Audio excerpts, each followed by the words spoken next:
প্রধান উপদেষ্টার সঙ্গে সেনা প্রধানের সস্ত্রীক সাক্ষাৎ। প্রধান উপদেষ্টা অধ্যাপক ডক্টর মোহাম্মদ ইউনূসের সঙ্গে সাক্ষাৎ করেছেন সেনাবাহিনী প্রধান জেনারেল ওয়াকারুজ্জামান। শনিবার দুপুরে রাষ্ট্রীয় অতিথি ভবন যমুনায় স্ত্রী সারাহা নাজ কমলিকা রহমানকে সঙ্গে নিয়ে প্রধান উপদেষ্টার সঙ্গে দেখা করতে যান সেনাপ্রধান। প্রধান উপদেষ্টার অফিসিয়াল ফেসবুক পেজ থেকে এসব তথ্য জানা গেছে। সেখানে সাক্ষাতের ছবিও পোস্ট করা হয়েছে।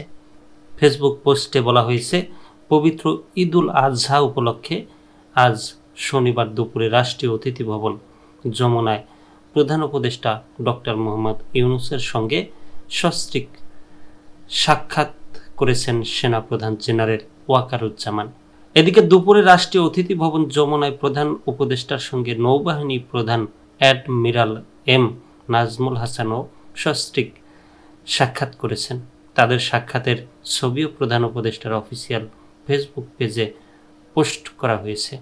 একদম মিশে মিশে দেখেন স্ত্রী এবং সেনাপ্রধান, তারপর নৌবাহিনী প্রধান এবং তার স্ত্রী একদম খুব ঘনিষ্ঠভাবে ছবি তুলেছেন এবং তা প্রকাশও করেছেন তাদের ফেসবুক পেজে। এদিকে দুপুরে রাষ্ট্রীয় অতিথি ভবন যমুনায় প্রধান উপদেষ্টার সঙ্গে নৌবাহিনী প্রধান অ্যাডমিরাল এম নাজমুল হাসানও সস্ত্রীক সাক্ষাৎ করেছেন। তাদের সাক্ষাতের ছবিও প্রধান উপদেষ্টার অফিসিয়াল ফেসবুক পেজে পোস্ট করা হয়েছে।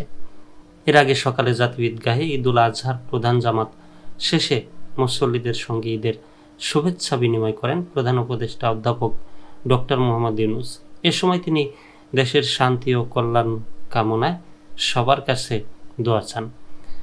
এ সময় দেশবাসীর উদ্দেশ্যে তিনি বলেন, সবাইকে ঈদ মোবারক, সবাই দেশের মঙ্গলের জন্য দোয়া করবেন। প্রধান উপদেষ্টার সঙ্গে এই জামাতে অংশগ্রহণ করেন প্রধান বিচারপতি, সুপ্রিম কোর্ট ও হাইকোর্ট বিভাগের বিচারপতি, উপদেষ্টা পরিষদের সদস্য, বিভিন্ন রাজনৈতিক দলের নেতা, সরকারের ঊর্ধ্বতন কর্মকর্তা এবং ঢাকায় নিযুক্ত বিভিন্ন মুসলিম দেশের কূটনীতিক সহ হাজারো ধর্মপ্রাণ মানুষ।